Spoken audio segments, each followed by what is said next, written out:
Sens et engagement en entreprise ou comment redéfinir le rapport au travail, c'est le thème que l'association NAPF, Nantes Place Financière Grand Ouest, a décidé d'instruire en cette saison 2024-2025. La réflexion, initiée en juin dernier autour d'un groupe de travail constitué de membres actifs de l'association, a permis d'instruire ce sujet dans une démarche d'analyse, d'investigation, mais également d'entretien avec les principaux acteurs de cette thématique. Aujourd'hui, nous avons le plaisir de vous présenter la synthèse de ces entretiens à travers un court reportage. Il faut bien convenir que si ce sujet est bien identifié par les acteurs du monde de l'entreprise, il n'en reste pas moins un enjeu extrêmement prégnant, tant qu'il trouve ses origines dans une évolution sociétale majeure qui mérite effectivement d'en analyser les causes profondes. Et à l'appui de cette réflexion, je citerai le fameux rapport Gallup. L'édition 2024 est sans appel. Les Français seraient en effet encore parmi les plus désengagés, que ce soit au niveau européen, mais aussi mondial. Ce rapport révèle des tendances préoccupantes, mais aussi des axes d'amélioration significatifs. L'enjeu est prégnant. On relie directement l'engagement des salariés à la productivité des organisations. Les données spécifiques à la France mettent en exergue une attention particulière que devront avoir les dirigeants d'entreprise, mais aussi les décideurs politiques.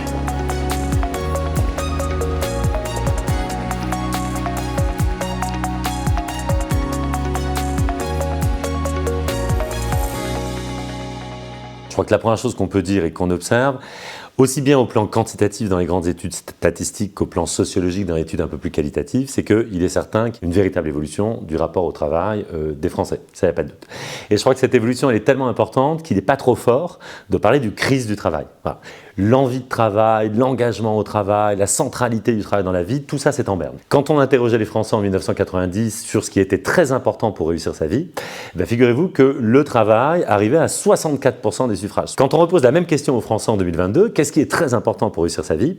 Les Français répondent toujours la famille, indétrônable, et le travail score à une hauteur de 24%. C'est-à-dire une division par 3 des Français qui nous disent que le travail est très important pour réussir sa vie.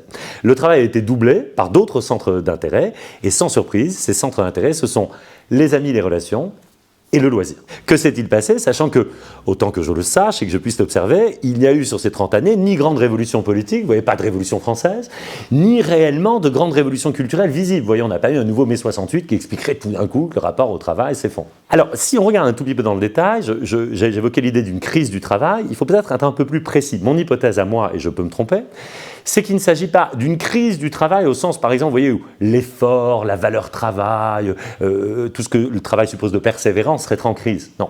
Je crois que s'il y a une crise du travail, il serait meilleur de considérer qu'il s'agit quasi essentiellement d'une crise du travail salarié. Ce qui est en berne, c'est le travail salarié, c'est-à-dire la forme canonique de l'emploi contemporain, parce que presque 90% des Français sont effectivement salariés. Lorsque vous interrogez les indépendants sur leur satisfaction vis-à-vis du travail, sur une échelle de 10, ils ont plus d'un point de satisfaction en plus que les salariés. Donc vous voyez, il me semble que la crise touche d'abord et avant tout le travail salarié. L'indépendance se porte bien. Et puis par ailleurs, il faut bien que l'on voit évidemment que dans le loisir des Français, que les Français appellent tant de leur vœu, qu'ils veulent protéger, il y a en fait énormément de travail. Il n'y a pas d'emploi, au sens où il n'y a pas de contrat, il n'y a pas de rémunération. En revanche, est-ce qu'il y a du travail, des efforts faits pour réaliser quelque chose et transformer son environnement? Bien sûr que oui. Et on voit le nouvel engouement depuis 20 ans pour tout un tas d'autoproduction domestique, pour parler comme les économistes, faire la cuisine, faire son jardin, bricoler chez soi, etc., que l'on pouvait moquer il y a 20 ans et qui aujourd'hui font l'objet d'un véritable engouement. Je pense qu'on est en train de redéfinir la relation au travail très fortement. Et on a oublié que la relation au travail, c'est pas la relation à l'entreprise, et que le travail, c'est pas uniquement une contrainte, c'est aussi une aptitude à se réaliser soi-même autour d'une mission dédiée à la société, l'engagement sociétal. Et je pense qu'on confond souvent la relation à l'employeur et la relation au travail. J'ai néanmoins l'impression qu'avec la génération Z, la génération s'est réemparée de cette relation au travail. Elle reste dans une certaine distanciation à l'entreprise et elle se projette dans une relation au travail. La constante de la relation au travail et du fait que le travail soit quelque chose de positif pour se réaliser soi-même va rester très très présent.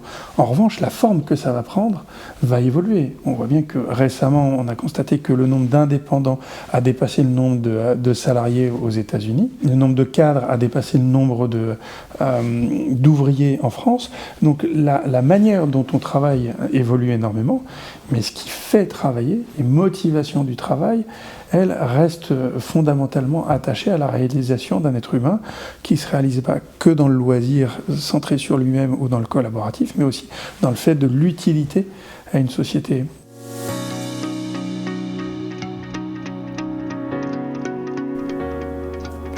Les motivations des freelances sont multiples. Tout d'abord, les freelances le sont vraiment par choix. C'est un choix motivé à la fois par le fait d'être autonome, indépendant, et aussi avoir la flexibilité et la liberté de choisir les clients et les projets sur lesquels ils vont travailler. C'est aussi un choix de carrière. Plus de 90% d'entre eux déclarent ne pas être à la recherche active d'un CDI. Enfin, pour réussir, les freelances ont vraiment à cœur d'instaurer et de maintenir des relations de travail durables avec leurs clients, puisqu'ils placent vraiment la satisfaction de leurs clients au cœur de leurs priorités. Il y a 3 grands bénéfices pour les entreprises de recourir aux freelances. Le premier, c'est vraiment d'accéder à des compétences qualifiées, sans avoir vocation à recruter en CDI ces personnes. Le deuxième bénéfice, c'est de pallier la pénurie de talents et aussi pallier à des délais de recrutement qui sont de plus en plus longs et s'assurer d'avoir une continuité par rapport à des postes vacants. Le troisième bénéfice, c'est vraiment d'accélérer la transformation de l'entreprise. On l'a dit aussi, les freelances sont des personnes expérimentées qui sont là pour une mission donnée, mais sont aussi là, dans certains cas, pour venir former les équipes des entreprises par rapport à une bonne pratique ou un savoir-faire en particulier.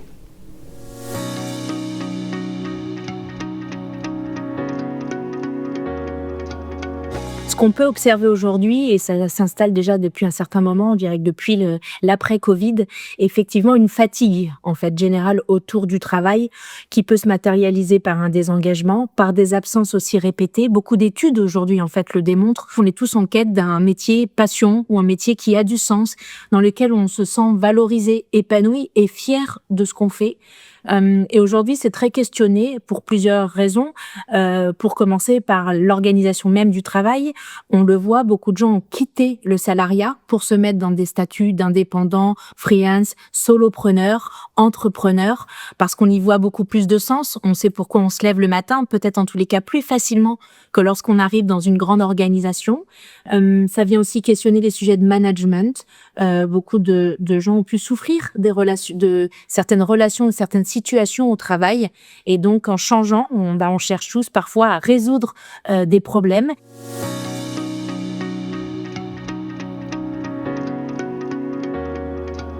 Concernant le sens et l'engagement des salariés, je pense qu'il y a une nuance à faire suivant justement le profil des salariés.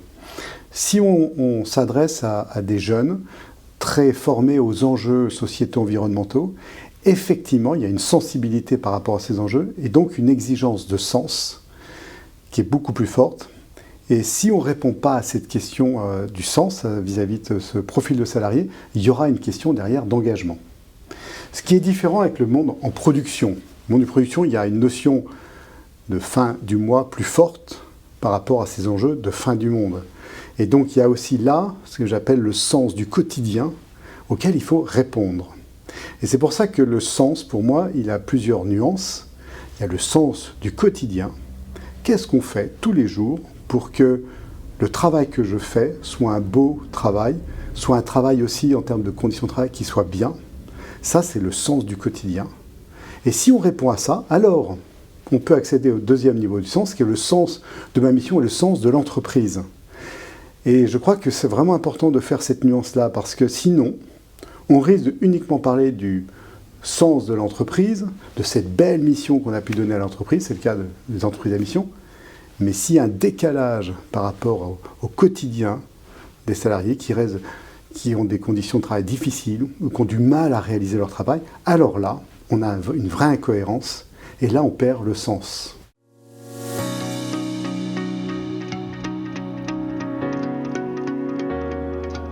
L'engagement du capital humain à la Fonderie Lemaire, il a toujours été important.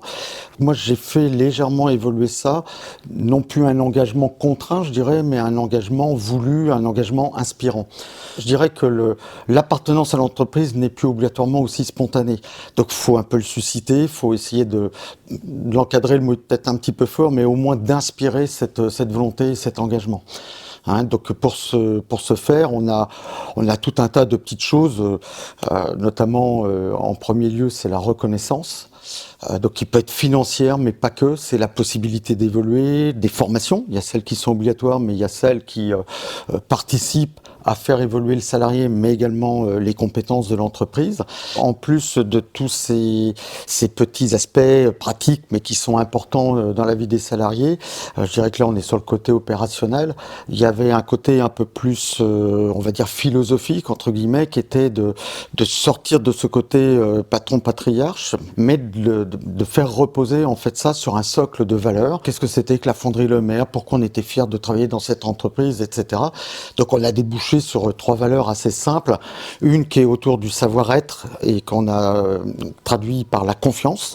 Une deuxième valeur qui est autour du savoir-faire, qu'on a traduit par l'expertise agile. Donc c'est le fait de bien maîtriser son métier, et le côté agile, c'est de répondre à toutes les sollicitations clients et de faire évoluer nos techniques de travail. Et enfin, une troisième qui vient faire prendre l'ensemble de la mayonnaise, qui est tout l'aspect coopératif. C'est-à-dire que quelqu'un qui est bien mais qui travaille mal, ou quelqu'un qui travaille bien mais qui se comporte mal, ça le fait pas.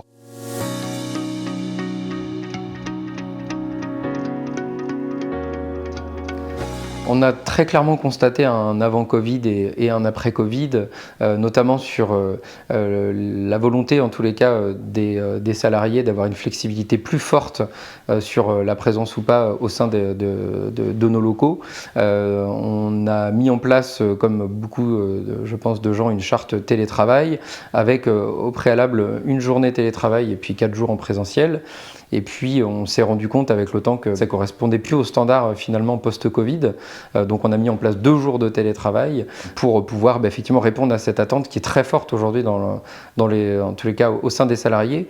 Et puis on a constaté aussi une nouvelle chose, c'est tout bête, mais depuis 3 ans lors des entretiens de recrutement, c'est une des questions qui est posée aujourd'hui. Qu'avez-vous mis en place en télétravail de la part d'un collaborateur? Eh bien aujourd'hui effectivement on a dû nous aussi s'y mettre, et puis aussi nous en tant que dirigeants et en tant qu'anciens salariés se mettre dans ce logiciel-là, d'avoir à gérer des équipes à distance pendant 2 jours sur une semaine. C'est des nouvelles pratiques qui sont challengeantes aussi pour nous dirigeants. On est passé de la culture du présentéisme que j'ai pu connaître dans le monde du conseil il y a quelques années, où on avait effectivement des horaires quand même à rallonge, à aujourd'hui à plutôt une culture de l'efficience. Donc en fait, comment je peux dans ma journée faire un maximum de choses sur un temps le plus réduit possible pour pouvoir avoir un petit peu plus de temps pour mes projets personnels. Le poste de manager fait plus rêver, et c'est plus une évolution logique en fait. Non. Donc il faut qu'on revoie nos gestions des carrières, parce que l'évolution qu'on connaissait c'était complètement différent. Puis on s'est aperçu aussi que ces nouveaux paradigmes, ça aidait l'entreprise à être compétitive aussi, de se renouveler continuellement, d'avoir constamment des nouveaux projets. C'est pas du coup d'adéquation avec le projet d'entreprise non plus.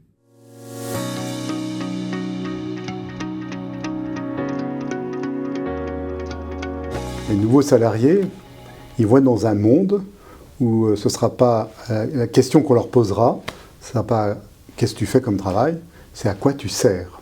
Et ça, c'est important, c'est il y a cette envie de servir à quelque chose.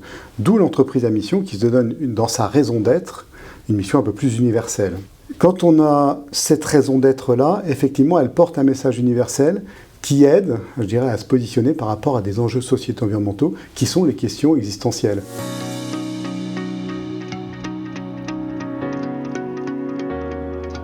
Alors nous, on a pu constater, avec notre expérience et avec les retours également du groupe, que les candidats sont de plus en plus exigeants. Alors par rapport à l'activité de l'entreprise, par rapport à l'engagement RSE des entreprises, par rapport aussi à leurs conditions de travail, à l'ambiance qu'il y a dans l'entreprise, leur rémunération bien entendu, et surtout leur évolution de carrière, et l'alliance qualité de vie au travail, qualité de vie personnelle et professionnelle est très importante. Et puis comme le disait Céline, effectivement, en entretien, on entend souvent comment vous avez entamé votre transition écologique, des points qu'on n'entendait jamais avant. Et maintenant, ça devient un sujet, une exigence pour les candidats. Ils veulent rentrer dans des entreprises, du coup, qui ont des vraies valeurs, notamment sur l'écologie. Oui. Les millennials ont impulsé cette dynamique et je pense que tout le monde l'a reprise. Et on le voit notamment avec nos partenaires sociaux qui reprennent aussi ces éléments-là volontiers. Les autres générations ont pris le pli, hein. Tout le monde a envie d'avoir un équilibre vie personnelle et vie professionnelle. Donc ça ne concerne plus que les jeunes, même si les jeunes le revendiquent d'une manière différente. Depuis que j'ai commencé à travailler dans le recrutement, il y a entre 25 et 30 ans, on a quand même connu 4 évolutions. Principalement technologiques, mais aussi de marché, dans la relation des candidats aux entreprises et des entreprises aux candidats, avec une position de négociation et de recherche qui s'est considérablement modifiée. Particulièrement dans l'industrie, on a aujourd'hui une problématique d'attractivité énorme. Le recrutement n'échappe pas à un contexte qu'on appelle VUCA, d'instabilité, et qui réclame qu'il y ait un énorme engagement de la part des recruteurs avec énormément d'agilité. La quête du sens, c'est vraiment un engagement réel de toute l'entreprise et de ses dirigeants. Et même au-delà de ça, l'entreprise au sein de son écosystème. Une entreprise peut être labellisée dans son engagement comme un label Lucie, par exemple, qui est assez connu dans la région Ouest. Ça peut identifier des entreprises qui sont engagées à la fois dans un domaine sociétal, environnemental, en interne comme en externe. En général, dans le domaine environnemental, on connaît assez bien ce qu'on appelle les scopes 1, 2 et 3. Ça peut aussi s'imaginer sur la sphère sociétale, au niveau de la relation à ses salariés, à ses collaborateurs internes et externes.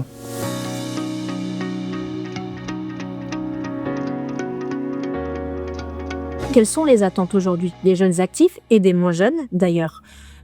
Effectivement, il y a le sujet, premièrement, du sens qui peut être vu par l'émancipation par rapport à la relation de travail, c'est-à-dire être beaucoup plus libre dans l'organisation de son travail. On parle beaucoup de flexibilité, de télétravail, la semaine de 4 jours, le fait que les gens justement veulent avoir plusieurs travaillés, on appelle ça le slashing. C'est une manière de s'émanciper par rapport à des règles instaurées autour du travail, on y reviendra, mais pouvoir avoir beaucoup plus de flexibilité et une approche beaucoup plus individuelle de l'organisation du travail. Ça, c'est la première chose. La deuxième, c'est aussi la relation à son manager. Aujourd'hui, dans la quête de sens, il y a beaucoup cette notion de responsabilisation individuelle. Ne pas être infantilisé au travail par un manager qui nous dit tous les jours comment on doit faire, qui est très contrôlant, qui surveille beaucoup. C'est une question de confiance qu'on va donner dans le travail. Et derrière le sens, il y a beaucoup ce sujet de, après tout, je veux pouvoir être responsable, pouvoir prendre des décisions par moi-même pour mieux en comprendre aussi l'impact et la valeur produite derrière mes actions. Il y a une triste phrase célèbre que j'exècre évidemment, qui est de dire « la confiance n'exclut pas le contrôle ». Sauf que là, c'est un oxymore. S'il y a du contrôle en tant que tel, c'est plus de la confiance. Je vais faire rapidement un parallèle. Le petit homme en bleu qui est avec ses jumelles pour vous chronométrer, lui, il fait du contrôle, il vous verbalise derrière. Par contre, votre indicateur de vitesse, il vous permet de dire « je suis en ville, je suis à 55 ». Et je prends la décision de revenir en dessous de 50, ou je suis à 40 et je pourrais aller à 50. Donc c'est cet indicateur-là, mais c'est pas du contrôle. Là, vous voyez, c'est vraiment une boucle d'asservissement, comme on dit dans le jargon technique, qui permet à la personne, en son âme et conscience, de prendre sa décision, de dire je vais au-delà de la limite ou je ne vais pas au-delà de la limite. Par contre, le contrôle, il y a souvent sanction derrière. Et c'est aussi le droit à l'erreur que je voulais évoquer. C'est que dans cette confiance, il y a ce droit à l'erreur. Alors après, je vais pas rentrer on grandit mieux de ses échecs ou de ses réussites. On grandit de nos expériences de tous les jours. Le management à la française, il est très bizarre parce qu'il est pour partie très anglo-saxon, très dans le contrôle, les indicateurs, et pour moi c'est complètement décérébré. Et un côté plus latin, bordélique, et les deux ensemble, ça fonctionne pas bien en fait. Et c'est une des raisons pour lesquelles je pense qu'on a autant de désengagement dans les entreprises françaises et qu'on a autant de difficultés à emmener nos équipes.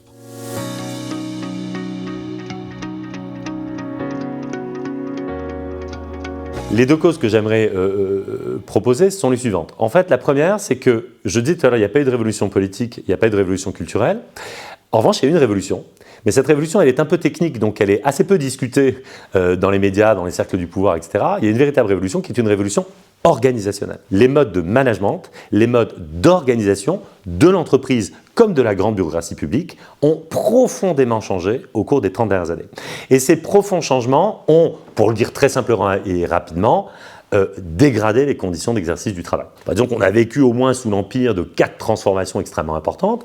La mondialisation, qui a évidemment renforcé la concurrence entre les firmes, conduit à des politiques de baisse de coûts, de cost-killing extrêmement importantes.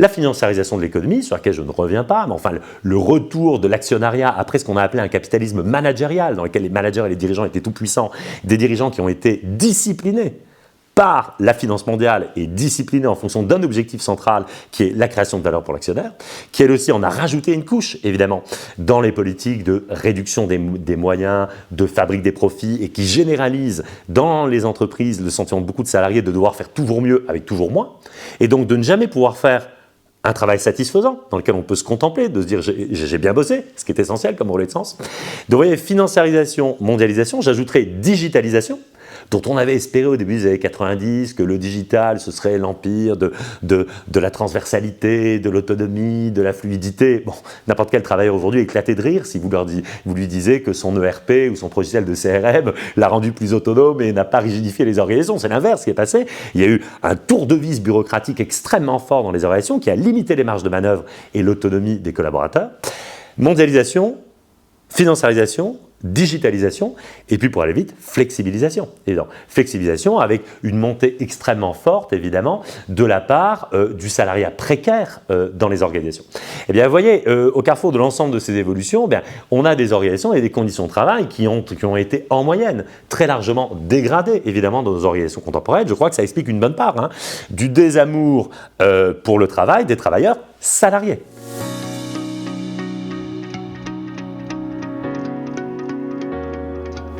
Alors, ce qu'il faut mettre dans l'équation pour que ça marche, bien évidemment, c'est complexe, il y a beaucoup de paramètres à prendre en compte. En dehors du côté salarial, bien évidemment, il y a le côté flexibilité, autonomie. Je suis quelqu'un qui a besoin d'énormément d'autonomie. Pour ma part, ce que j'aime aussi et ce que j'apprécie, c'est la forme d'autonomie que je peux avoir, le sens des responsabilités, la confiance qu'ont effectivement mes supérieurs envers moi et envers mon travail. C'est ce que je recherche, c'est ce qui fait que j'ai adhéré effectivement aussi au projet de Mood Conseil. Toute forme d'initiative, que ce soit effectivement professionnelle ou personnelle, est la bienvenue. C'est-à-dire qu'aujourd'hui, typiquement, moi je suis donc à un poste plutôt de commercial, mais ça me permet aussi, de par ma déformation professionnelle auparavant en marketing, communication, de pouvoir développer tout ce qui va être la forme de partenariat, de réseau, également en interne, de pouvoir effectivement fédérer les équipes, participer sur certains projets d'animation sur tel ou tel événement. Au fur et à mesure, on fait confiance sur mon travail, sur mes horaires, également sur ce que j'apporte, sur les missions que j'ai. J'ai pris seul des missions qui n'étaient pas forcément celles inscrites sur ma fiche de poste. Il y a eu des discussions par rapport à ça. Les dirigeants et mon manager m'ont plutôt conforté dans cette prise de responsabilité.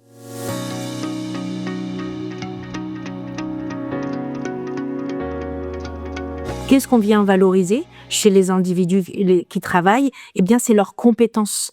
Et aujourd'hui, pouvoir développer ces compétences pour pouvoir rester employable tout au long de sa vie professionnelle, c'est véritablement un enjeu et très porté aussi par la jeune génération qui cherche pas à s'orienter vers un métier, vers une entreprise dans laquelle ils vont faire leur carrière toute leur vie, mais vont chercher des expériences professionnelles pour venir développer leurs compétences et assurer ainsi leur employabilité. J'ai vraiment été très bien accompagné sur toute la montée en compétences. Concrètement, quand je suis arrivé, je maîtrisais pas les sujets. Nous, on a tous 2 semaines de formation, peu importe quel métier on a tous les mêmes formations, les mêmes connaissances à la base pour partir. En tant qu'ingénieur, on a un peu appris à apprendre. Donc on a eu 2 semaines de bachotage où on essayait de voir un petit peu tout ça, mais toute l'entreprise s'est mobilisée, chaque formation est faite par un formateur différent. Donc on a pu voir, nous, en 2 semaines, toute l'entreprise, nous apprendre ce qu'ils faisaient et nous apprendre ce qu'on va devoir faire.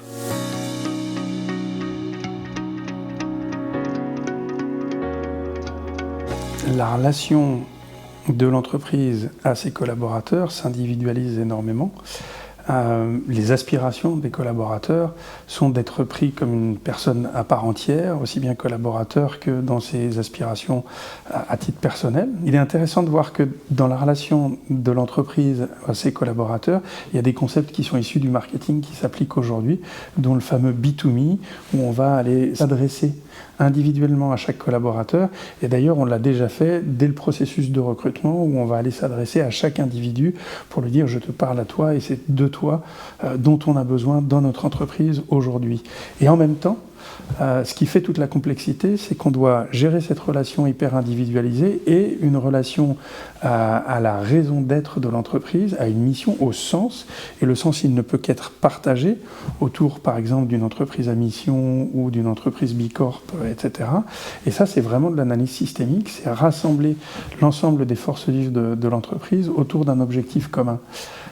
Ces deux réalités qui coexistent, c'est une énorme complexité pour les managers qui passent leur temps à passer d'un objectif d'entreprise à un objectif individuel et pour les RH qui doivent accompagner ce mouvement-là et donner les outils aux managers.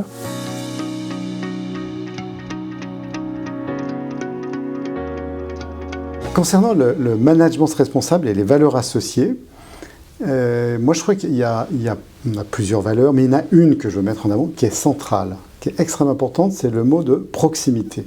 J'essaie toujours de faire en sorte qu'il y a un certain nombre de rituels, d'événements, de points de rencontre qui créent de la proximité et qu'entre le dirigeant et l'ouvrier dans l'usine, régulièrement, il y a des points de rencontre possibles. Il y a cette proximité avec le management. Vous ne pouvez pas résoudre un problème ou aider quelqu'un si vous êtes très loin. Parce que sinon, dans ce cas-là, si vous êtes très loin, vous prenez des décisions hors sol.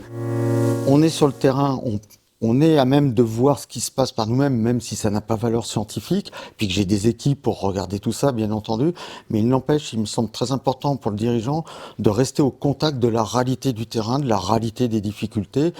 Donc quand je passe faire un tour d'atelier, ça peut être juste bonjour, ça va, ou ça peut être tiens bonjour, et au fait ton opération, et au fait comment vous en êtes sorti de ce problème technique. Oui, c'est d'avoir ce retour en fait du terrain. Mais c'est aussi pour les équipes de voir que leur dirigeant, il n'est pas dans sa tour d'ivoire ou dans son bureau fermé ou constamment en clientèle. Donc c'est vraiment cet aller-retour permanent qui est important, y compris de détecter des signaux faibles sur peut-être une dérive sur un service, ou même tout simplement un collègue qui se sentirait moins bien pour X raison que ce soit, c'est peut-être pas lié au travail. Après là aussi, on propose des choses, mais on s'immisce pas dans la vie privée.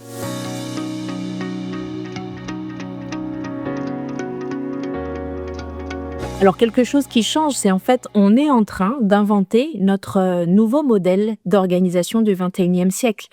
Bien sûr, on s'est digitalisé, transformé, l'IA arrive, il y a beaucoup de nouvelles pratiques qui se sont invitées au sein des organisations, mais pour autant a-t-on réinventé le modèle organisationnel des entreprises. Aujourd'hui, c'est beaucoup l'héritage encore des modèles post-révolution, post-industrielle. Et je pense que l'enjeu aujourd'hui, c'est de bâtir et d'abandonner tous nos référentiels. Aujourd'hui, on travaille sur site, on travaille à distance, chez soi, dans des tiers-lieux. L'unité de lieu n'existe plus. L'unité de temps non plus. Beaucoup plus de flexibilité, d'organisation personnelle, des équipes qui peuvent travailler ce qu'on appelle en asynchrone, c'est-à-dire pas tous les jours en même temps, au même moment. Donc il y a plus cette unité de temps. Même l'unité de contrat n'existe plus tant que ça, puisqu'on a dans les organisations différents modèles de collaboration. On en a parlé, les salariés, les indépendants, les freelancers par exemple, qui vont offrir leurs compétences. Donc c'est vrai qu'on se pose la question, mais en fait, qu'est-ce qui définit aujourd'hui une organisation ? Je pense qu'aujourd'hui, une organisation est beaucoup plus perméable, elle est beaucoup plus ouverte, beaucoup plus diffuse. On parle beaucoup de modèles écosystémiques. Une organisation va créer un écosystème de travailleurs, de partenaires. On parle plus tellement de relations uniquement client-fournisseur, mais des partenariats parce qu'on va créer de la valeur avec d'autres organisations. On n'a pas besoin de les intégrer, de se fusionner. C'est des nouveaux modes de collaboration et tout ça définit un nouveau socle commun, en fait, quand on parle d'organisation. À mon sens, la skills-based organization ou l'organisation à la compétence va venir remettre à plat et balayer même ces références passées, parce que si on a une approche par la compétence, on se détache d'une vue uniquement employée ETP, on va dire, la mission quelque part de la fonction RH, mais aussi de l'organisation, c'est de s'assurer qu'elle va bien engager et non pas avoir à disposition, qui est d'ailleurs une sorte d'autorité, de lien de subordination sur la compétence, mais engager des gens qui ont des compétences pour servir le projet de l'entreprise. Et donc, effectivement, pensez bien en dehors des murs. Aujourd'hui, on peut créer de la valeur d'un point de vue économique, social, environnemental et surtout de manière étendue au-delà de ces murs. Donc c'est vraiment tout le modèle organisationnel, modèle de leadership, modèle de partage de la valeur, la manière dont on va prendre les décisions qui doit être revu et qui est attendu aujourd'hui des travailleurs parce que le monde a évolué.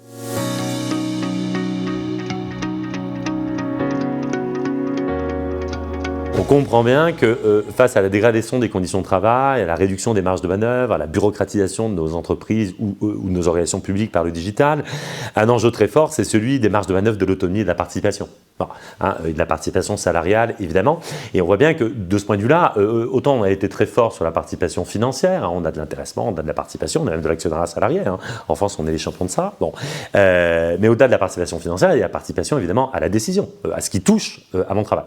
Or, il faut signaler là-dessus, je conseille aux auditeurs d'aller voir les grandes enquêtes européennes sur les conditions de travail. En France, malheureusement, sans que je ne l'explique très bien, d'ailleurs, nous sommes très mauvais sur la participation à la décision. Les salariés français sont ceux qui disent en Europe qu'ils sont les moins consultés, non seulement sur les décisions stratégiques, mais ça aurait une certaine logique, mais y compris sur les décisions qui touchent directement leur poste de travail. De ce point de vue-là, il y a deux pistes qui sont dans le débat en ce moment et qui me semblent très importantes, qui sont difficiles à mettre en place, mais qui sont vraiment très importantes. Une piste plutôt d'une participation micro, vous voyez, du quotidien, une piste plutôt d'une participation un peu plus macro, donc à la stratégie de l'entreprise. Si je regarde du côté micro, il y a un débat très important aujourd'hui autour du dialogue professionnel.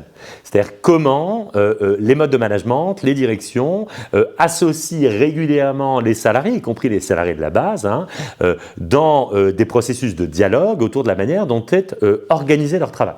Et donc là, il y a un nouvel enjeu qui est bien repéré, y compris par les grandes centrales syndicales, qu'il y a les enjeux du dialogue social, autour de l'emploi, autour de la projection, autour de la sécurité, autour de la rémunération, etc. Ça, c'est une chose, mais est-ce qu'il existe des espaces dans lesquels chaque salarié est sûr qu'on lui donne la parole et qu'on l'écoute sur les conditions d'organisation, au moins de son travail et de son périmètre à lui? Au plan macro, il y a un sujet qui concerne plutôt la participation des salariés à la stratégie de l'entreprise. Il y a un sujet dont on ne sort pas depuis 60 ans en France, sur lequel on n'avance pas, alors que c'est certainement un sujet très important. C'est cette question de la participation à la stratégie et avec l'exemple en arrière-fond du modèle allemand ou du modèle d'Europe du Nord, parce qu'il n'y a pas qu'en Allemagne que ce modèle existe, ce fameux modèle de la codétermination, dans lequel on a des salariés qui participent à parité avec des représentants du capital au conseil de surveillance des entreprises allemandes. Dès que vous dépassez 2000 salariés en Allemagne, eh bien, des représentants des salariés sont présents dans les conseils de surveillance à parité avec les représentants du capital. Ça fait des années, 60 ans, puisque c'était déjà un des objectifs, on s'en souvient, du général de Gaulle, d'aller plus loin que la participation financière pour aller sur la participation à la décision, et ça fait 60 ans en France que nous n'y arrivons pas. Il y a un autre chantier beaucoup plus compliqué et sur lequel, évidemment, là, il me manque aussi un peu d'expertise pour avancer là-dessus, mais c'est comment on répond à la crise de sens qui est plutôt du côté de l'effondrement de l'espérance techno-économique sur laquelle j'étais tout à l'heure, c'est-à-dire cette conviction que plus l'entreprise est prospère, plus elle innove, plus elle se développe, plus forcément ça fait le bonheur de tous. On voit bien que malheureusement cette espérance-là s'est effondrée. Ça veut dire qu'il faudrait être capable de refonder les finalités de l'entreprise et de mieux les tricoter avec quelque chose qu'on pourrait appeler comme le bien commun ou le bien de la société ou le bien du nous tous, etc. Et évidemment, conviction que l'entreprise travaille au service du bien du nous tous qui a été énormément attaquée aussi par la financiarisation. Là-dessus aussi, chefs d'entreprise, acteurs de l'économie politique n'ont pas attendu les chercheurs pour avancer. Il y a évidemment tout un tas de propositions qui sont déjà sur la table et dont je note qu'elles sont de plus en plus ambitieuses pour redonner des finalités en direction du bien commun à l'entreprise. On a eu toute la vague de la responsabilité sociale de l'entreprise, dont on a bien senti quand même qu'elle était très intéressante, mais qu'elle semblait à beaucoup d'acteurs, aux chefs d'entreprise eux-mêmes, très largement insuffisante, que peut-être il fallait institutionnaliser, mettre un peu de droit là-dedans, etc. Bon, dans la loi Pacte, on est allé plus loin. Ça reste modeste, mais vous voyez tout le travail autour des raisons d'être, ou encore plus fort, autour de l'entreprise à mission. Hein. C'est bien la possibilité d'être capable d'inscrire la mission dans les statuts, de la faire évaluer, et donc de pouvoir la rendre opposable à certains autres objectifs qui seraient stricto sensu économiques ou financiers.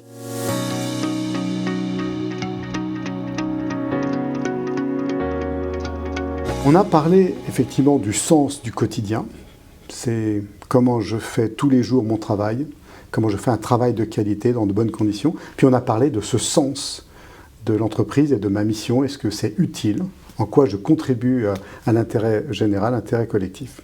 Et en travaillant avec, dans des groupes de réflexion, on constate qu'il y a 3 niveaux de dialogue et que finalement, on a construit, nous, notre entreprise, autour de ces 3 types de dialogue. C'est bien sûr celui qu'on connaît tous, c'est le dialogue social, qui est assez réglementé, assez cadré, mais qui participe à construire en tout cas des accords sociaux, des accords collectifs pour l'ensemble des salariés. Deuxièmement, il y a le dialogue professionnel, qui est extrêmement important, parce que ce dialogue professionnel, c'est entre les managers et les collaborateurs, et il permet justement de faire ce qu'on appelle la régulation du travail, de faire en sorte que tous les jours, le management se met au service des personnes pour que les conditions de travail soient bonnes et qu'elles puissent faire du beau et du bon travail. Si tous les jours, vous quittez votre poste de travail en vous disant « Aujourd'hui, j'ai bien travaillé », eh bien, vous avez fait une bonne journée pleine de sens. Et puis, il y a le dialogue de gouvernance. C'est « J'appartiens à un projet collectif, à tout un collectif de personnes qui est l'organisation, l'entreprise. Et là, c'est quoi ma pierre édifice? Comment je contribue? Comment j'apporte aussi un petit peu dans ce collectif et dans les grandes décisions qui vont se prendre? Ça, c'est le dialogue de gouvernance.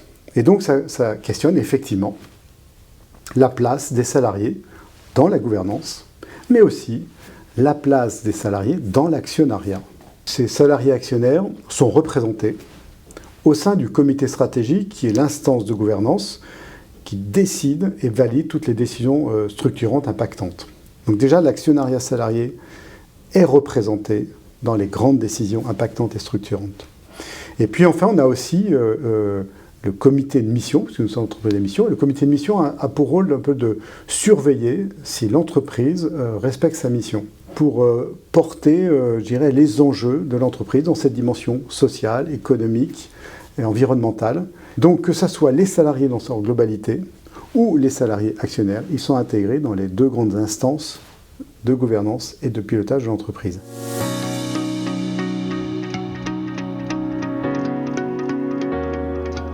Le fait que les salariés et l'ensemble des, que ce soit dirigeants, dans la gouvernance, mais également sur le simple salarié, comme on dit, c'est la possibilité d'être propriétaire d'un bout de son entreprise, c'est-à-dire de travailler en fait sur quelque chose qui vous appartient. À part de tomber sur des gens très particuliers, tout le monde entretient un peu sa voiture ou sa maison, son appartement, etc. Là, l'entreprise, elle vous appartient pas. C'est un peu vous ne faites qu'y passer. Et si vous ne faites que passer dans quelque chose qui ne vous appartient pas, je dis pas que c'est le cas de tout le monde, mais mécaniquement, vous serez quand même moins attaché et l'engagement peut être bien moindre.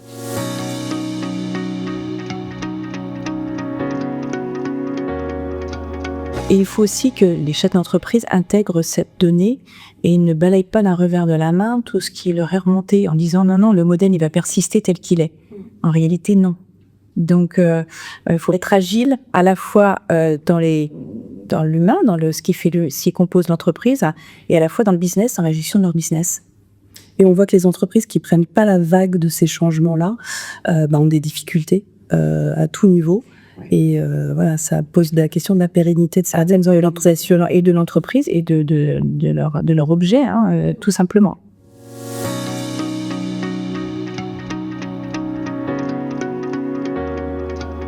Je pense qu'il faut élargir la gouvernance de l'entreprise, réfléchir, enfin inclure plus l'équipe dans ces éléments-là.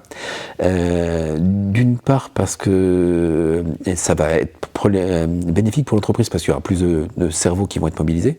Et puis surtout, les messages, s'ils sont émis et partagés par tout le monde, il n'y a plus besoin de passer du temps à les rabâcher et à s'assurer qu'ils ont été compris, puisque c'est des décisions qu'on a prises ensemble. Donc la ligne directrice, elle est définie, et donc à l'intérieur de ça, les gens peuvent être en autonomie, ce qui les rendra plus fiers et plus efficaces, et on va passer beaucoup moins de temps à tous ces mécanismes de contrôle ou de rappel à l'ordre qu'on a pu connaître, puisque la ligne directrice, on l'a définie ensemble. En fait, ils connaissent la direction globale, et c'est suffisant.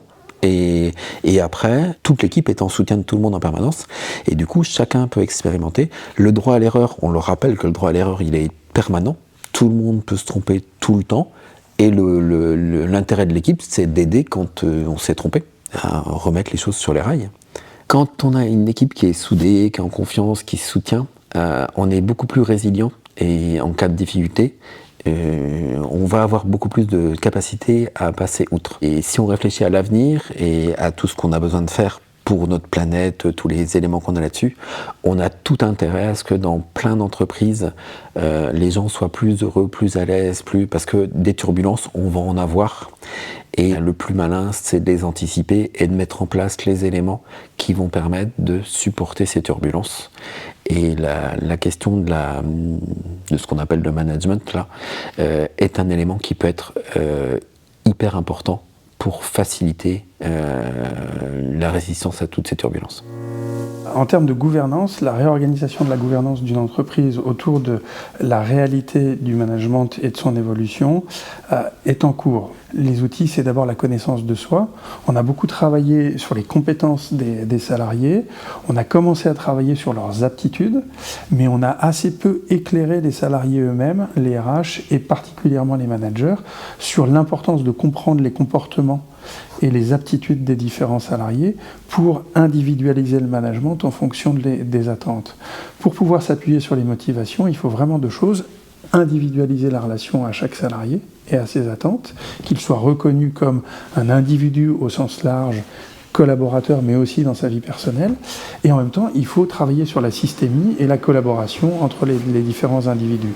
Il y a une très forte pression, je crois qu'on peut le dire comme ça, qui repose à la fois sur les épaules des managers et des RH pour embarquer l'ensemble des équipes, mais ça réclame de beaucoup progresser encore dans les années qui viennent.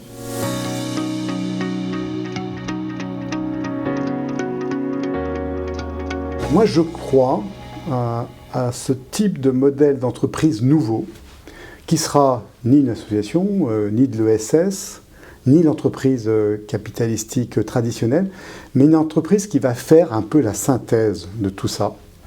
Elle va être rentable, elle va créer de la valeur pour le territoire, pour ses salariés et pour ses actionnaires, et elle va contribuer à un intérêt collectif, elle va être utile. Et c'est ça, je pense, l'entreprise de demain. C'est celle qui va réunir ces différents mondes qui se côtoient, et à chaque fois on va les segmenter, parce que c'est différent.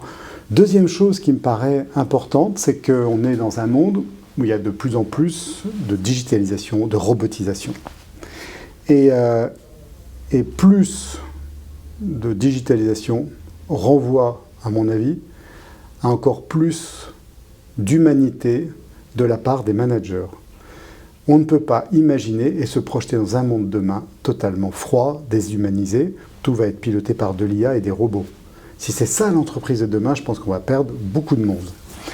Donc je crois que plus on va digitaliser, mettre de l'IA et des robots, plus on va demander à nos managers humains d'être des super humains avec plein d'intelligence émotionnelle.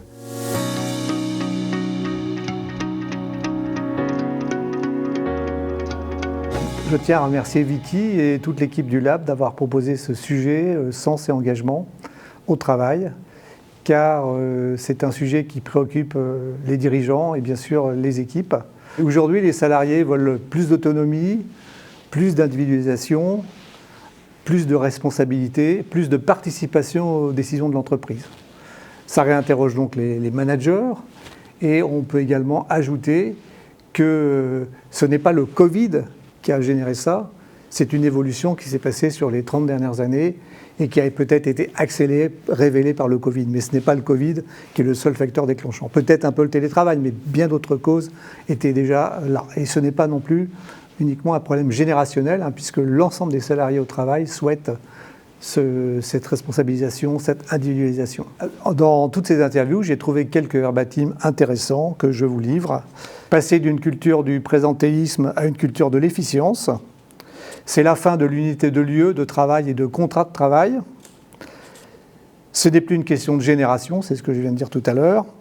Il n'y a pas nécessairement d'attachement au CDI. Le poste de manager ne fait plus rêver, ce qui est peut-être inquiétant pour nos organisations. Il faut passer à un management B2Me, comme moi. Les entreprises doivent évoluer si elles veulent encore recruter dans quelques années. Il faut donner du sens et responsabiliser les salariés. J'espère que ce livrable sous ce format original vous a plu, que vous y trouverez quelques recettes pour votre management, vos projets et votre entreprise.